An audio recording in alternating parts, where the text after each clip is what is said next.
Florida prosecutors just confirmed it. The death penalty is officially on the table for the men accused of killing rapper Foolio. And based on how things are going in court, the suspects already know they're cooked. No, they got so much evidence against them. Like, when you go through it, you can pretty much just, all right, pick a prison. Where do y'all want to go?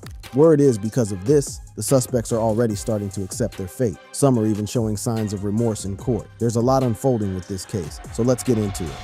Foolio's killers facing death sentence. The Florida summer heat had barely cooled on the evening of June 23, 2024, when the sharp sound of gunfire pierced the air outside a Holiday Inn near the University of South Florida. What began as a birthday celebration quickly descended into chaos. Charles Jones, better known to the world as Foolio, had just turned 26. The Jacksonville rapper, known for his gritty lyrics and turbulent street ties, was supposed to be enjoying another milestone in life. Instead, he became the target of a cold, calculated ambush that would claim his life and leave 3 others injured. The shooting wasn't random, not in the slightest. Investigators knew it immediately. This was an execution, a hit born from years of gang tension that had simmered beneath the surface of Jacksonville's streets. Foolio was a key figure in the 6-block gang, a rival to 2 of Jacksonville's most dangerous factions, ATK and 1200. For a while, his music kept him afloat above the violence, but on that June night in Tampa, the feud caught up with him. Within a month, police had their eyes on 5 suspects. The investigation, led by Tampa PD with help from the Jacksonville Sheriff's Office, moved swiftly. By late July, 3 people were in custody: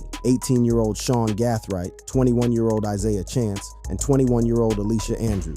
Another suspect, 30-year-old Rashad Murphy, was taken down after a tense SWAT standoff in Jacksonville. But the final piece of the puzzle, Davion Murphy, eluded them for months. He wouldn't be caught until January 2025, bringing a 6-month manhunt to a dramatic end. Each suspect faced the most severe charge the state could throw at them: premeditated first-degree murder. Prosecutors also tacked on conspiracy to commit murder, painting a clear picture of a group that meticulously tracked Foolio's movements before striking. The state wasn't playing games, and neither were the feds. The message was clear. They were coming for blood, and they wanted justice to be swift and punishing. By October 2024, things took a chilling turn. Florida prosecutors announced they would pursue the death penalty for 3 of the suspects: Gathright, Chance, and Rashad Murphy. These weren't just accomplices, they were the shooters, the ones caught on surveillance unleashing a hail of bullets into the vehicle where Foolio sat moments before he died. The footage left little to the imagination: 3 masked gunmen firing from rifles and a handgun, gunning down a man who likely never saw it coming. State Attorney Susie Lopez didn't mince words during a press conference. In Florida, if you help plan a murder, you're just as guilty as the one who pulled the trigger, and we intend to prove that beyond a doubt. Meanwhile, fans aren't surprised by this development. Across Reddit, fans have been vocal about the nature of Foolio's murder and why they believe prosecutors are pushing hard for the death penalty. One user pointed out the extent they went to premeditatedly kill someone, all while being documented, while another added,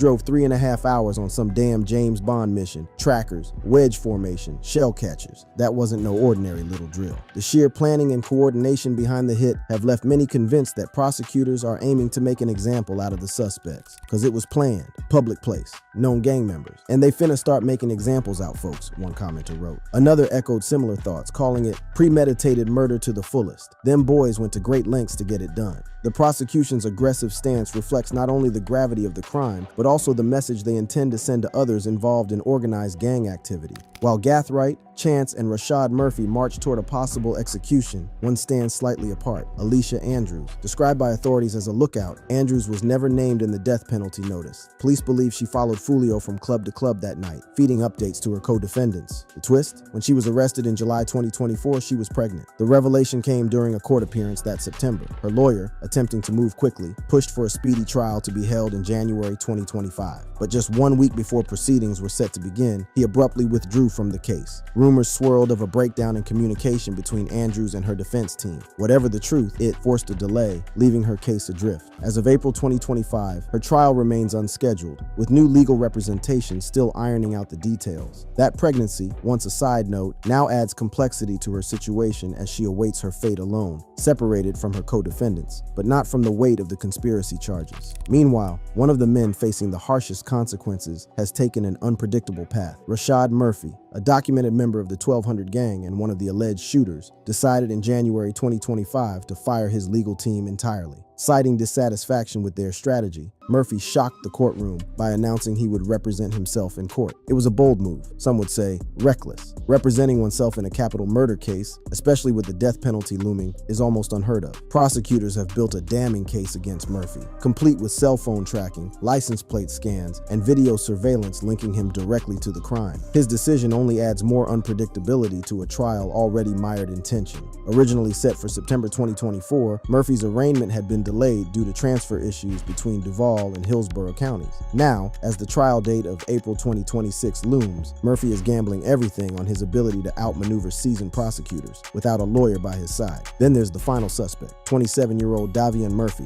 Rashad's cousin, and the last to be captured. For half a year, Davion remained on the run, evading authorities despite the mounting pressure. In January 2025, the chase ended at a LaBelle Street apartment complex in Jacksonville, where a SWAT team backed by U.S. Marshals closed in and arrested him. In court, Davion's past began catching up to him almost immediately. Prosecutors painted him as one of the shooters, just as dangerous as Rashad and Gathright. A Jacksonville judge denied him bond on January 14th, citing his threat to public safety. Davion waived his first court appearance and awaited a pretrial detention hearing set for 2 days later. But the drama didn't stop there. Reports surfaced that Davion had assaulted a corrections officer while in custody, though details remain sealed in court filings. That incident could play a critical role in his trial, but as of April 2025, his court date has not been set. Each suspect carries a story of their own, yet all roads lead back to the night Foolio was gunned down. The brazen murder of Foolio. Foolio didn't die by chance. His murder on June 23, 2024 was the violent climax of a deadly chess game, one that had been unfolding for years between rival gangs in Jacksonville. It wasn't some heat-of-the-moment outburst. This was an organized hit, calculated, ruthless, and caught in damning detail through surveillance, text messages, and digital footprints left behind by the people who wanted him gone. It was Foolio's 26th birthday. He should have been blowing candles out, partying with friends, maybe flexing for the gram. Got me drinking, I don't even drink, Instead, his birthday celebration became a trap, and the parking lot of a Holiday Inn in Tampa became the place where a feud finally turned fatal. Foolio was no stranger to beef. His name stirred emotions from Jacksonville to the internet. He had a habit of mocking his dead ops in songs, naming names, and dropping locations with no fear. It was part of his brand, part of the drill culture he'd made a name in. But all that boldness came at a price, and in the end, it cost him his life. Foolio pulled up in Tampa on June 21st, ready to turn up for his birthday weekend. He posted up at strip clubs, lounges, and hotel rooms, flexing on Instagram, broadcasting every move like he always did. What he didn't know was that his posts were being watched closely. Pool party start the day at 5, 6 o'clock. If you already got the address, pull up, man.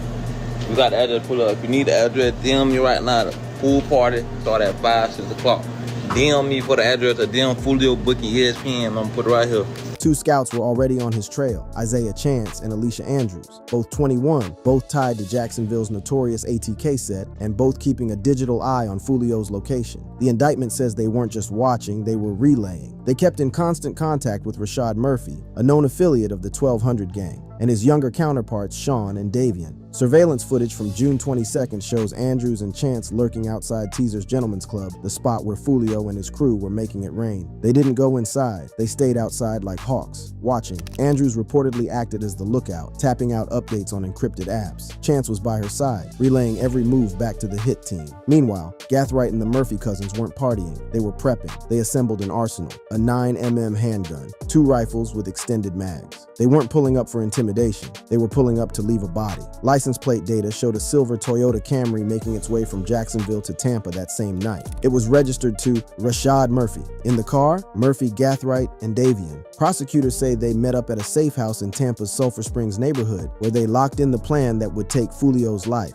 Shell casings later found at the murder scene would match a prior shooting in Jacksonville, one linked to the 1200 gang. This wasn't some spur-of-the-moment act. This was gang business, retaliation in its most merciless form. By the early hours of June 23rd, Foolio was still celebrating. He and his crew rolled into XO Lounge, where he continued to post live updates. But while his followers hit the like button, Chance and Andrews followed him to the next spot. They parked nearby and stayed posted, watching his every move. The club kicked Foolio and his crew out around 3 a.m. Sources say they were being too wild, so the group packed up and relocated again, this time to a Holiday Inn near the University of South Florida. That move sealed it. Andrews allegedly followed them and dropped the hotel's location to Rashad Murphy at 3:45 a.m. cell tower. Data later confirmed Chance was also in the area, maintaining close tabs on the target. With Foolio's location locked, the kill team moved in. At 4:37 a.m., just as the city was starting to quiet down, the Camry pulled into the hotel parking lot. A second car, a black sedan,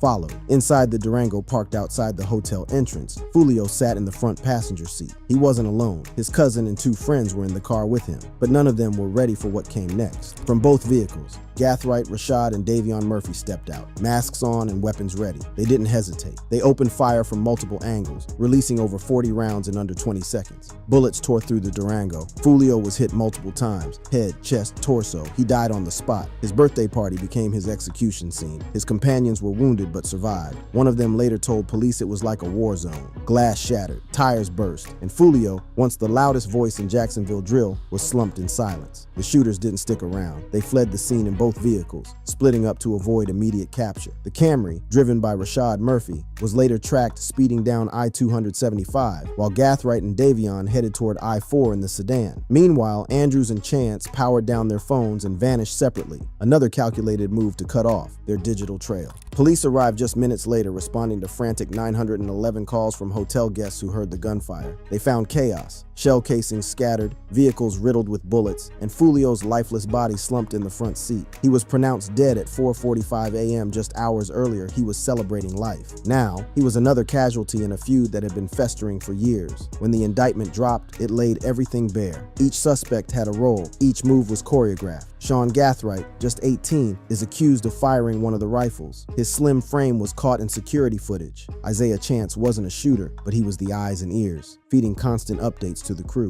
Alicia Andrews served as the main lookout. Her texts to Rashad Murphy, recovered from her phone, were damning. Rashad Murphy, the oldest and allegedly the leader, drove the Camry and fired the second rifle. Davion Murphy, his cousin, is believed to have fired the 9mm through the Durango's window at close range. Together, they moved like a unit, cold, efficient, deadly. So why Foolio? The answer lies in his lyrics, his lifestyle, and the feud between his gang KTA and ATK.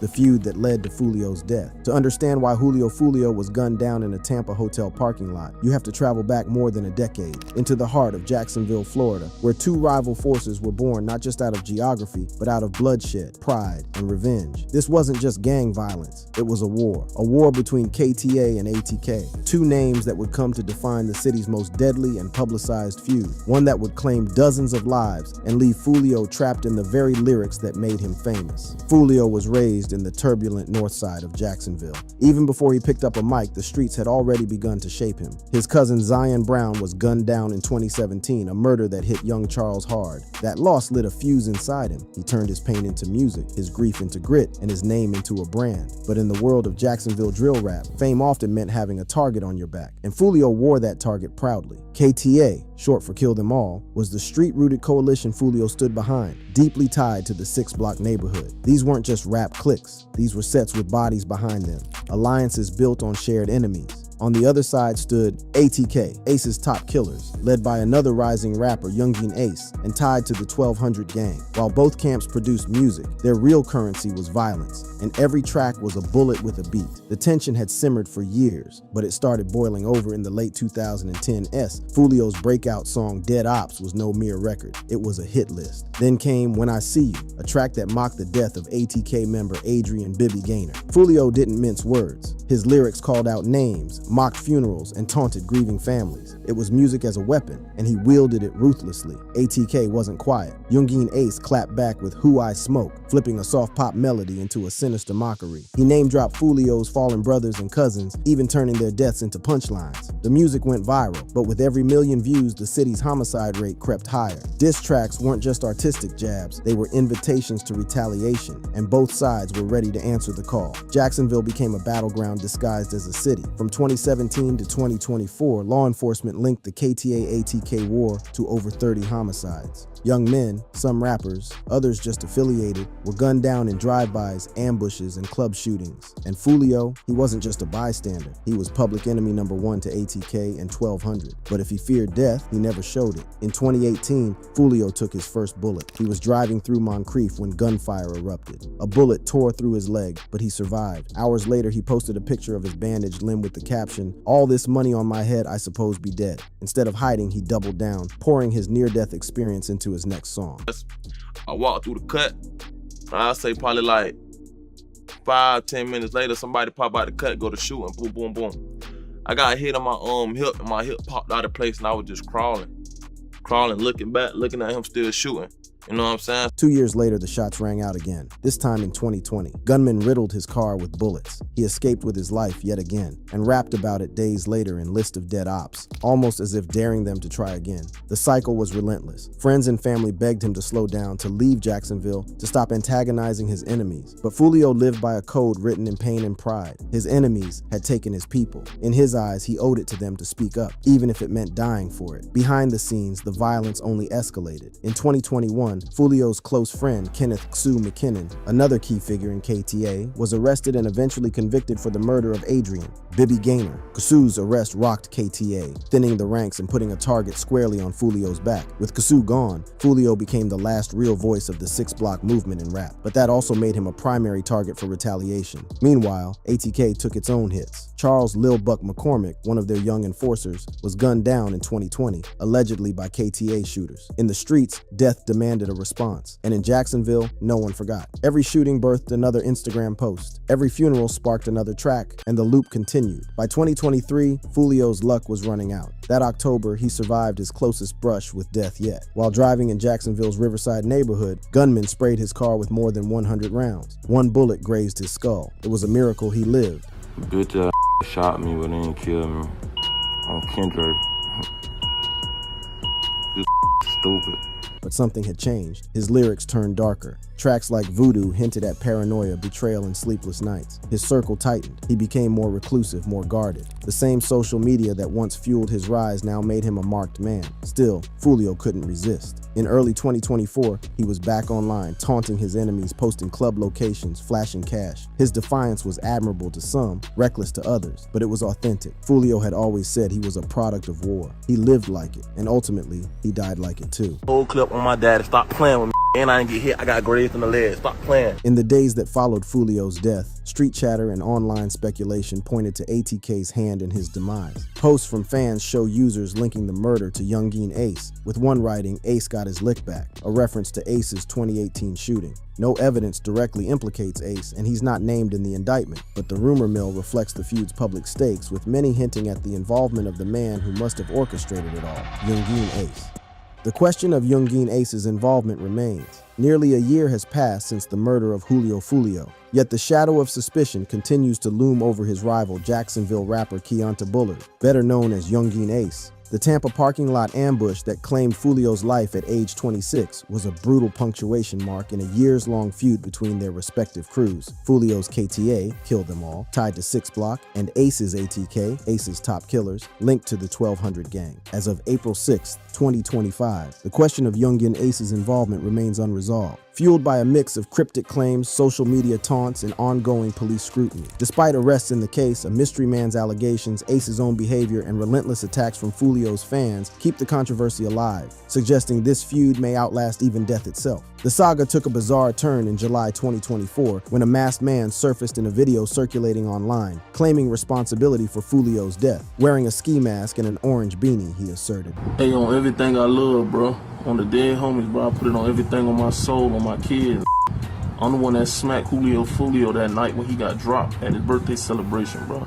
More explosively, he alleged that Youngeen Ace had placed a $10,000 bounty on Foolio's head, saying, "Ace had that money on his head. I rock with Ace and them boys, ATK. Ace had done put that 10K up, told me to slide." The man, whose identity remains unverified, expressed no remorse, framing the killing as a transactional act rather than a gang-driven vendetta. "Ace put that bread up and whoever wanted to take it, took it, so I took that." This unconfirmed confession ignited speculation, but without official corroboration from law enforcement, it remains a tantalizing tantalizing yet inconclusive piece of the puzzle. Youngin Ace's actions in the wake of Foolio's death only deepened the intrigue. Hours after the murder, Ace released a music video for his track Do It, with lyrics like, "They called my phone, said they got the low, I told them do it," and visuals eerily reminiscent of the Tampa shooting, a masked crew firing on a car in a parking lot. Days later, on June 28, 2024, Ace dropped Game Over, another apparent diss track with lines like, "5 in the morning, I got a call. Dead on arrival, Mr. Six," mirroring the timing and circumstances of Foolio's death. Then on Instagram Live in July, Ace laughed while addressing Foolio's demise, mocking his rival with a casual, "That shit sad, twin," before claiming they'd been cool and that he'd urged Foolio to stay out the way. The dissonance between his words and his output, diss tracks juxtaposed with denials, left many questioning his sincerity. Despite this, Ace has consistently denied any direct involvement in the murder. During a July 2024 Instagram Live session, insisting he and Foolio had patched things up privately.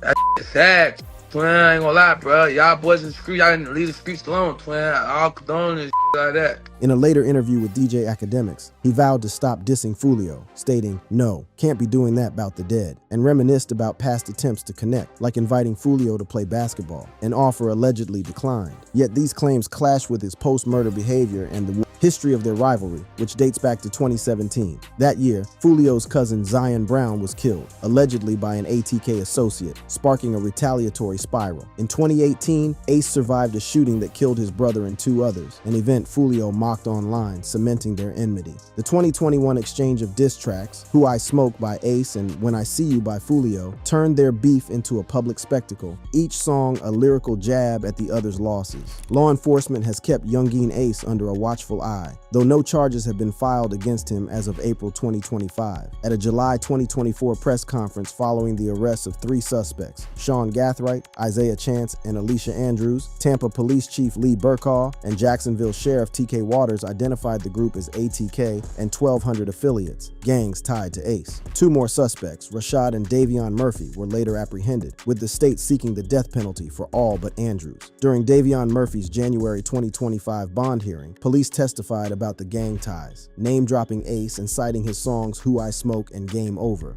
as evidence of the feud's depth. Sheriff Waters noted, "Youngin Ace has long been known in Jacksonville. We are consistently monitoring those groups, but stopped short of implicating him directly," adding, "So Youngin Ace has long been known in Jacksonville.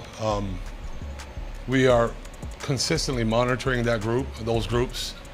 We have people that are always watching them." The lack of concrete evidence linking Ace to the murder, beyond the mystery man's unverified claim, keeps his role speculative, though the police's focus suggests they haven't ruled him out. Foolio's fans, however, need no further proof. Nearly a year later, they continue to hound Ace online and off, viewing him as the architect of their idol's death. Social media platforms like X buzz with accusations, with posts calling out his villain timing and labeling him a hypocrite for mourning Foolio while dropping disses. Physical altercations have reportedly occurred too, with Ace's shows occasionally disrupted by Foolio loyalists. This fan-driven vendetta mirrors the street-level feud, showing no signs of fading, but for now, both gangs have toned down the violence with the legal case of Foolio's death heating up. For more content like this, click on the videos showing on your screen now.